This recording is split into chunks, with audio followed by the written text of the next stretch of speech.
I'm out in the little barn area where we park the golf cart, and I'm headed over to the garden because I'm going over there to pick some kale. We have a ton of kale, and I'm so proud of the way that it's grown and how healthy it is and all of that. I have my harvest basket. I can't find my scissors that I use in the garden, so I grabbed these off my desk, and we're gonna head over to the garden and pick some kale to make kale chips. Here it is, the beautiful kale. We have a full row of it, and what I'm gonna do now is I'm gonna pick enough to make like maybe a quart jar full of kale chips for snacks, and it looks really good. It's very healthy. There's grass on it. I was out here cutting grass most of the morning. But doesn't that look so good? It is just so healthy.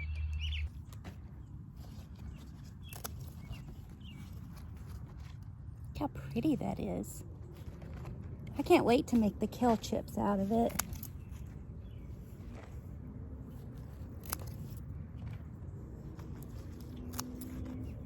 I've got a big basket full, so I'm gonna take this over to the house and wash it and show you how to cut it up and season it and get it in the oven to make some kale chips. Okay, here we go. A whole big basket of kale that we just picked. Look how beautiful that is. I wanted to show it to you inside so you could really see how green the leaves were and how pretty it is. I'm so proud of this that it, you know, I started this from seed, so that's quite an accomplishment. I think I started it, I have to go back and look at my notes, but I think I started it the first week of March inside. The first thing we're gonna do with this kale is get it washed good. So I'm just gonna pour it in the sink and then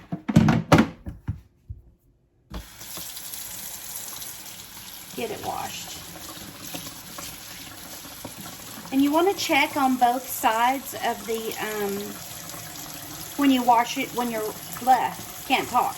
When you're washing your greens, you want to really check them good for bugs. Right now we don't have a lot of bugs in the garden, but I'm sure they're on their way. It's coming. Let me take my watch off. Last year we had squash bugs so bad. Mark and I would just go out there in the evening and just pick them off. We put wrap duct tape around our hands backwards, you know, so they would stick, and we got them off that way. We just, it was awful, the amount of bugs, and every bit of the greens that I was bringing in from our garden on the back side had squash bug eggs on it, and they're not really that easy to squish. You know, people will say, well, you can just squish them and, you know, it'll be fine, but they're not really that easy to squish. So we were just getting them off with our hands, with some duct tape. We were getting them off with some duct tape, and then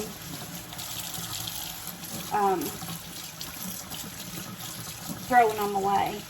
We actually, to be honest, what we were doing was we would get them off with the duct tape. We would get them off with the duct tape on our hands, or any kind of tape, really. They'll stick to anything.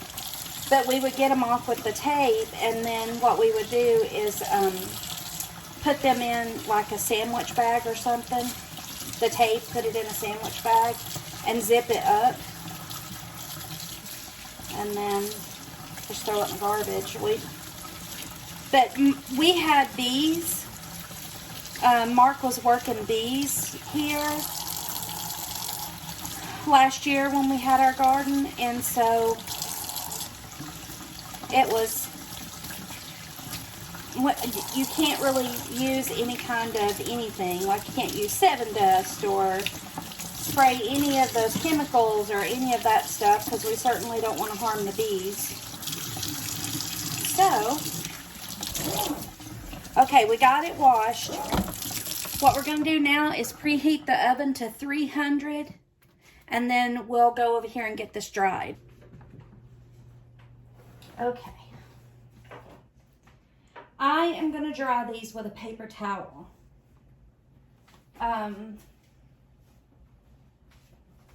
Yeah, I'm going to dry these with a paper towel. So let me grab them.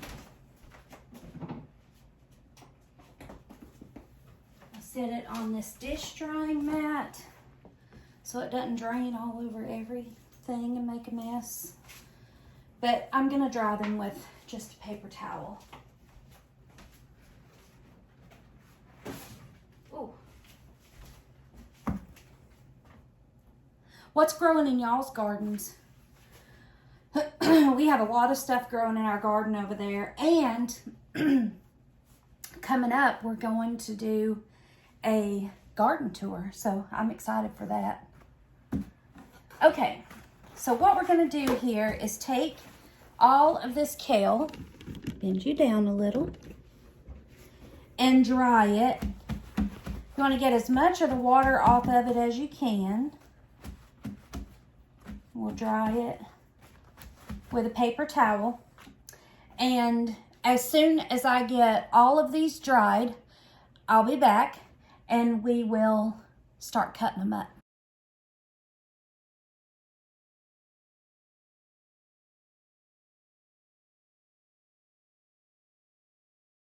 What we're going to do is get a sheet pan. I suppose you could do it in any kind of pan you wanted to do it in, but I'm going to use a sheet pan and olive oil. I'm using extra virgin olive oil. It's organic, and I think I said that in another video. The only reason it's organic is because this was actually cheaper than the regular olive oil. So you just want to drizzle it a little bit on your pan. I'll show you what that looks like.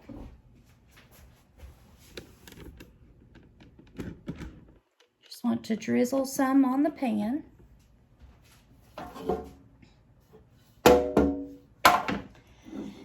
And then I'm going to put garlic powder on ours. We like garlic, so I just did a garlic harvest today too, but more on that at another time. Anyway, so what I'm going to do is just move this around in here. I'll just use my hands. My hands are clean. There we go. Now, the kale, there's this center spine thing here. We don't want to use that because that's quite bitter. So I need to go wash my scissors. Hang on a second. Okay, got my scissors nice and clean. So we don't want to use the spine of the kale. I guess that's what it's called. I'm not 100% sure, but I know that that's bitter, so we don't want to use that. So all we need to do is trim around that. We'll use only the leafy green. So like this. And that's about the size that I'm gonna make them because I want them to be, you know, like chips. So I'm just gonna cut them in pieces. And if I see something that looks like this, these two little bug holes right here, I'm just going to clip that piece off and it'll go to the chickens. So that's what I'm gonna do. Cut all these up. Remember not to use the spine. The spine is bitter. Always remember that. The spine's bitter. Don't want to eat that. And then when I get these cut up, we'll get them in the oven.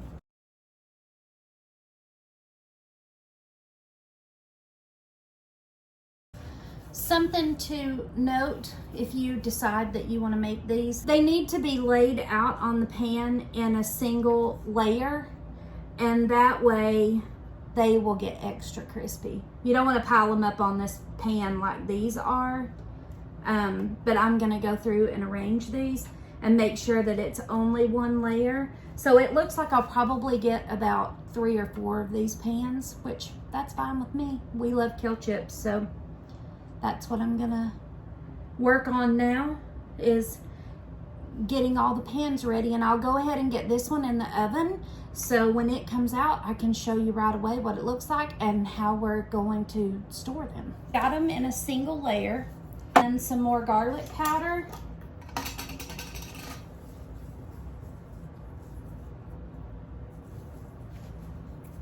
And we're gonna throw these in the oven and let them cook on 300, and I think that they have to cook 30 minutes.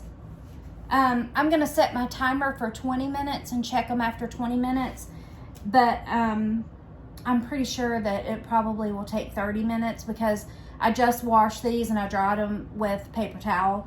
And so the better that you dry them off with a paper towel or whatever kind of towel that you want to use, the shorter cook time that it will be.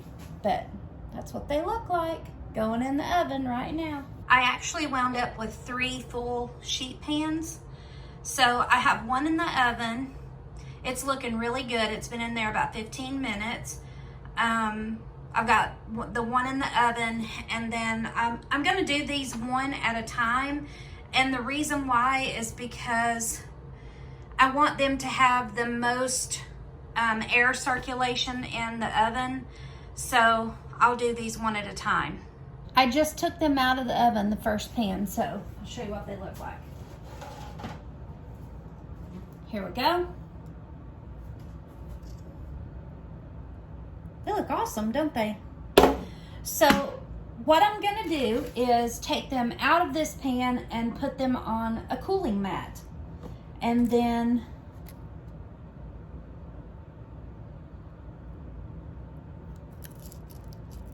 they are really crunchy.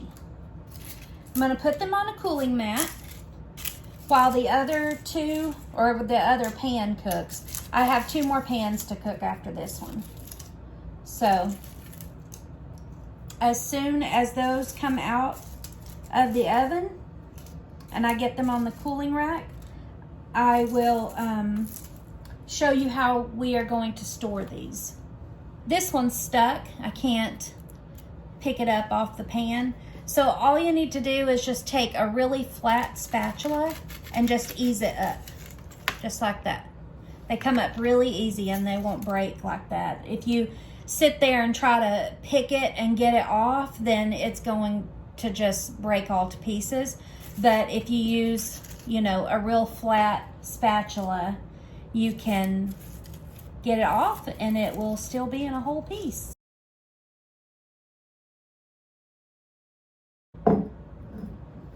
What I'm gonna do is take a quart jar and put all of these kale chips inside the quart jar. I got out 3 jars because I'm not sure how many I will actually use for these 3 pans. So all I'm gonna do is put them in here. They are nice and crunchy.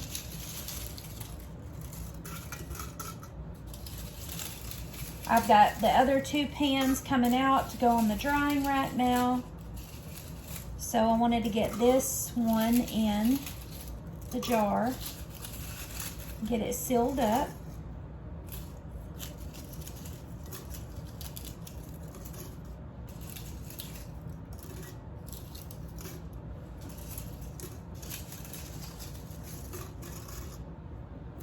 There we go. Look how pretty that is.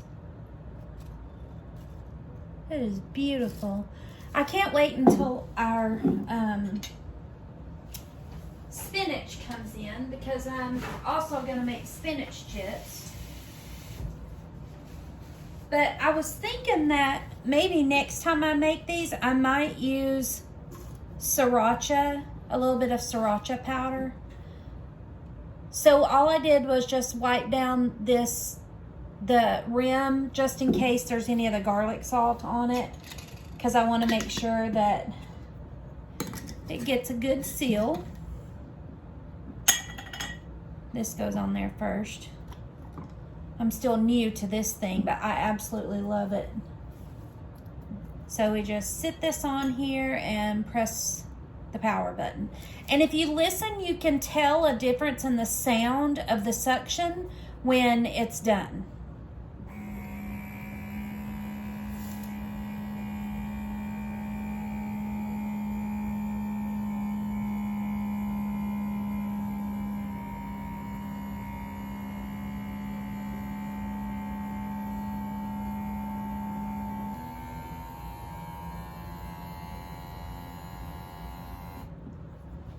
Did you hear it change? Like it sound like it changed gears or whatever? Okay, and then all we do is pull this up, and we have a nice sealed jar. So then just put the lid on it, tighten it down, and there's our kale chips. I'm really proud of these. I'm excited to eat these. I was hoping Mark would be here to do a taste test for me, but he's not here yet. But, yeah. How do you like that? They look good. I love kale chips. So to be able to just run out to our garden and grab kale and make it ourselves, that's pretty cool. So I'll get the other 2 pans out of the oven and get those cooled and do this all over again 2 more times. And then we will have our kale chips. Oh, they're good. Wow, those are good.